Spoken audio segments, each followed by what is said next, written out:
potential impact on has this insane budget. And we know that ICE has been terrorizing all communities. There's a situation with a former student from Morehouse right now that's taking place in Dallas where they've grabbed him up.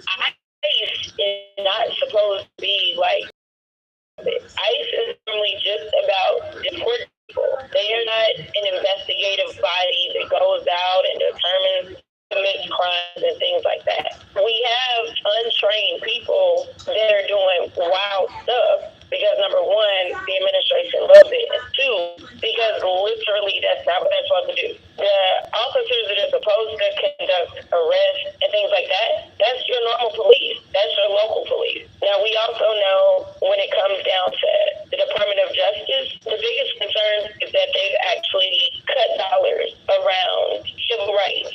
So whether we're talking about cases that maybe people are filing because law enforcement has abused their authority, or whether we're talking about being able to investigate cases on campuses as it relates to violations. They cut those dollars within the Department of Justice. The Department of Justice in general is actually losing dollars in areas in which we would want them to have dollars, and then they're increasing the dollars as it relates to ICE. ICE now has a larger budget than a lot of modern countries have for their entire armies.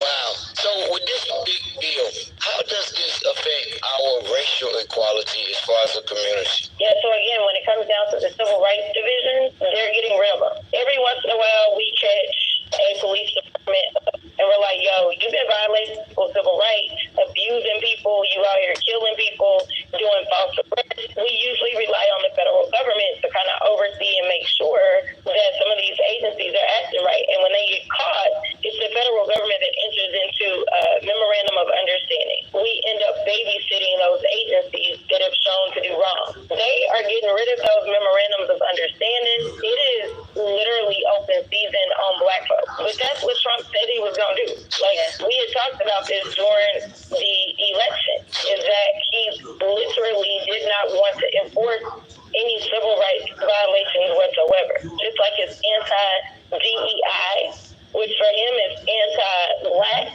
which is not what diversity, equity, and inclusion stands for. But getting rid of those departments and then encouraging other agencies and schools. We see this happening at a lot of our higher institutions. He's telling them, you're not going to get money if you're doing anything to promote diversity, equity, and inclusion. This is financially or otherwise. For those organizations. As Democrats, what are we doing to combat all of this stuff that he's putting in place? Who is the leader? What's the call to action? Okay, so first of all, don't look for nobody to save you. Okay. Save yourself. That's number one. And that's also a call to action.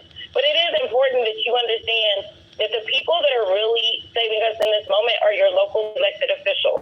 The lawsuits that have been filed, they've been filed by attorney generals, or governors have led the way, or even some of our mayors. So it's important that you don't wait 4 years. It's important that you show up right now. Whatever elections are taking place, whether it's the school board, because we got school boards that are like, yo, y'all ain't finna be doing all of this up in here. You've got to make sure that you know who it is that's running for office and that you were voting in every election. Right now, the Democrats are down in the House, we're down in the Senate, and he also has the White House. But midterms are coming, so it's important that you show up. And we know that y'all have a gubernatorial that's going to take place in Georgia. It is so important because it's those people that are protecting their citizens against this administration. When they try to pull those dollars out, we know that, there are states that are suing saying, yo, you can't take our billions of dollars out of education that have already been allocated. Those are the people that are going to do it. So forget people claiming that they love Jesus as much as they do. Love Jesus when you go to church on Sunday. Give me somebody that loves me and loves policy for me when it comes down to being an elected office. So my call to action is to get busy on an election right now, because there are elections that are taking place right now to make sure we get the right people in office on every level. Thank you, Jasmine Crockett, just tuning in. We'll keep Thank you so much for your service and what you do.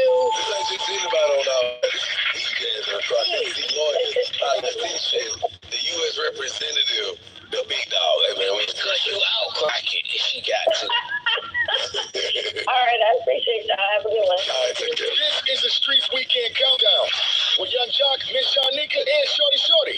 Success is picking up extra shifts for your family.